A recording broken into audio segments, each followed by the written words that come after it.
As you'll know, the United States didn't join World War II until the attack on Pearl Harbor in December of 1941.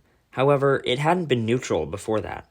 In fact, there were a number of programs pioneered by President Franklin D. Roosevelt that both aided the Allied cause and furthered the American economy, making it the biggest in the world. But what were these programs? Starting in 1939, cash and carry was a system where the Allied nations, England, France, and the Soviet Union, could buy American goods and weapons, pay in cash, and carrying the goods with their own ships.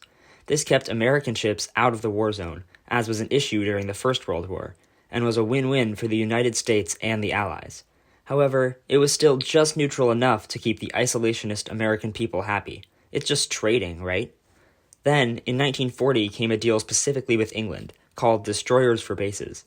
As the name suggests, the U.S. would trade its destroyers for British possessions in the Americas, giving the U.S. naval bases and the U.K. needed ships.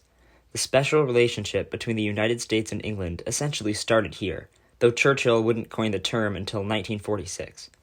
Finally, in March of 1941, the Lend-Lease Act was passed and was the real game-changer, with America lending any materials and supplies that the Allies needed in the name of national security, and accepting pretty much any form of payment: bases, economic agreements, and services.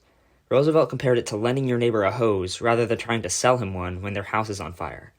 It's been said that World War II was won by Russian blood, British intelligence, and American steel, and this contribution began well before the date which has lived in infamy. The war would continue for nearly another 4 years even after the sleeping giant awoke, and FDR would not live to see its final, brutal conclusion in Japan.